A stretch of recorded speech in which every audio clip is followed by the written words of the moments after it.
What's going on? This is Brother Jay, and I'm back again with another thought of the day, man. My thought of the day is called common sense. Now, before I get into the meat and potatoes of what I'm talking about today, I gotta explain to you the difference between someone that has sense and something that is common sense. See, common sense means that something that's collectively shared that is clearly understood. Now, just regular sense means that your own intuition of how you feel that things should turn out or that you think that something's going to happen. You know, like if you get a sense in yourself when you're walking down the street that you might be in danger, then that's called your first selfish, not selfish, but survival instinct sense. You know, which is mean danger, Will Robinson, danger, get out the way. You know, but common sense is like something that we all collectively know, but not always practice per se, like this. If you walk down the street, common sense will tell you that if you smack somebody while you're walking down the street, they're going to retaliate. That's common sense. You know what I'm saying? 99.9% of motherfuckers, when you walk down the street and you smack them, they're going to hit you back or something. You know what I'm saying?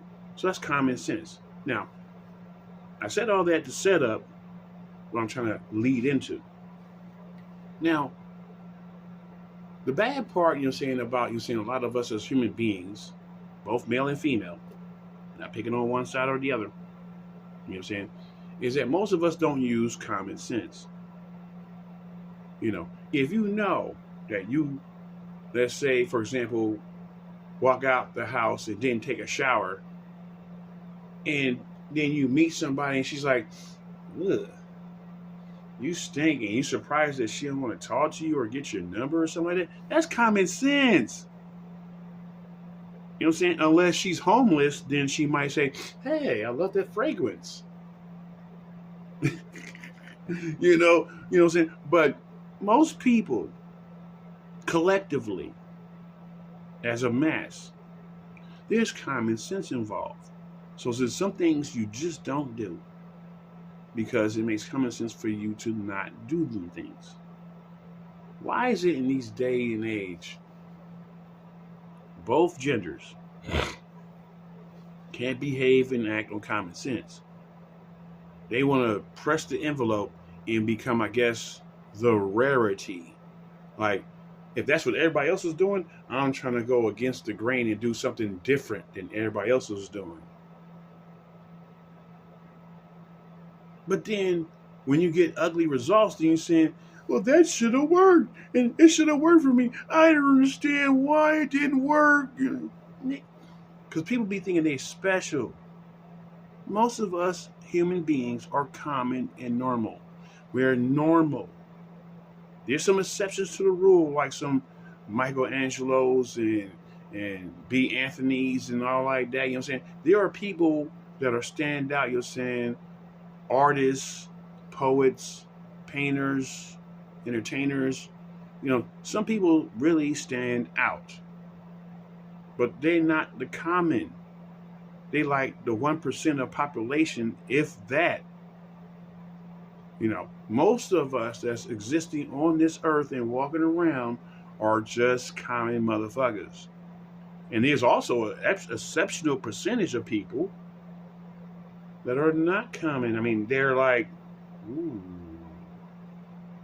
you got little psychotic issues and shit like that, you know what I'm saying? But just like the standout people, they take up about the same amount of the population, except for there's a little bit more, you know what I'm saying, of like if there was 1% of people that stand out as far as like great artists and poets and all like that, then you have probably a good 5% of the population that stand out as far as being psychos, sicko people, dark thoughts, perverted fucking behavior, you know.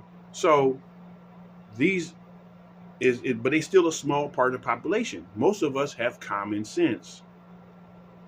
So people or trying to force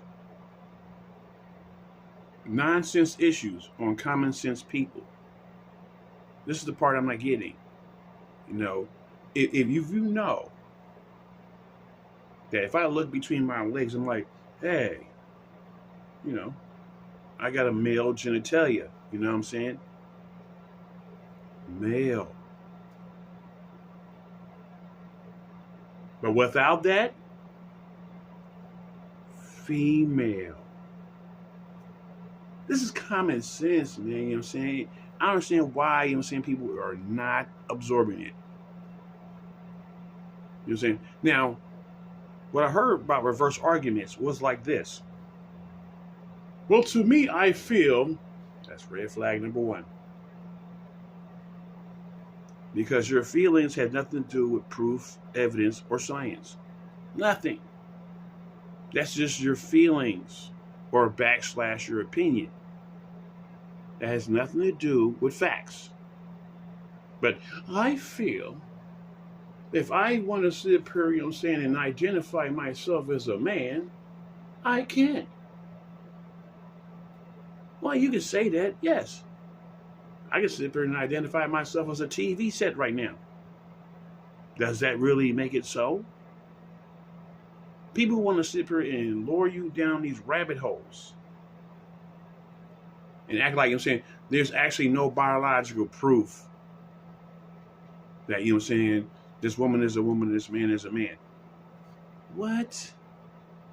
So wait a minute. We went through fucking kindergarten to 6th grade in health class, in physical education, and all these kind of, you know what I'm saying, well, PE, you know what I'm saying, you know, and you didn't learn nothing about the physical anatomy?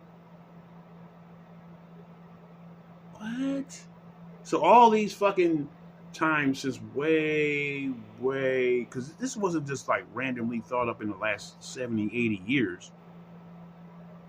You know what I'm saying? If America is like roughly like about, you know what I'm saying, 400 years old, this has been roughly taught since plus 400 years.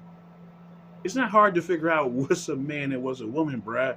So you talking about desire. That's different. But you still are identified as this or that sex. You know. But I can't understand why this debate keep going on. You know what I'm saying? This is really, you know what I'm saying? Ooh. You know. So, common sense. I know it's hard for some people to use it because common sense is painful because you have to face facts. Now, I've seen many dudes and many ladies tell lies to themselves just to avoid the guilty truth. Like, I seen one situation, this is crazy. A chick just got done climbing off of a deck and got called by her boyfriend. And not only did she say, I didn't cheat on you, but she had the nerve to say, did you ever ask the question why I cheated on you? So first you were in denial that you cheated. Then you want to sit up here and shame a motherfucker like, did you ever ask yourself the reason why I cheated? Nigga, I don't give a fuck why you cheat. The point is you cheated. That's the point. Look. Let me say this in closing, man. Because people don't get this reality. If you break into my house and steal my TV, and then you want to say, when I confront you and say, I know it was you that broke in my house, the first thing you're going to say is, it wasn't me. But then when I show you the videotape and the evidence, then you want to say, well, do you know why I broke in? I don't give a fuck why you broke in. The point is you broke in. That is the point. I don't care about your reasoning. You know what I'm saying? A guilty person is guilty. I don't care about the reason why. It's the principle. Why don't you pick somebody else's spot instead of mine? So, people want to hide behind bullshit answers or bullshit deflective answers. But those who have common sense, once we know you did this, regardless of how you try to pull out the violin and you see, I was poor and I needed food for the house and shit, and I don't give a fuck. You're wrong. You should have did it. Fuck you. The next time I see you, I'm gonna bang you in your fucking head. So that's all I gotta say for today. I'm out of here. Deuce.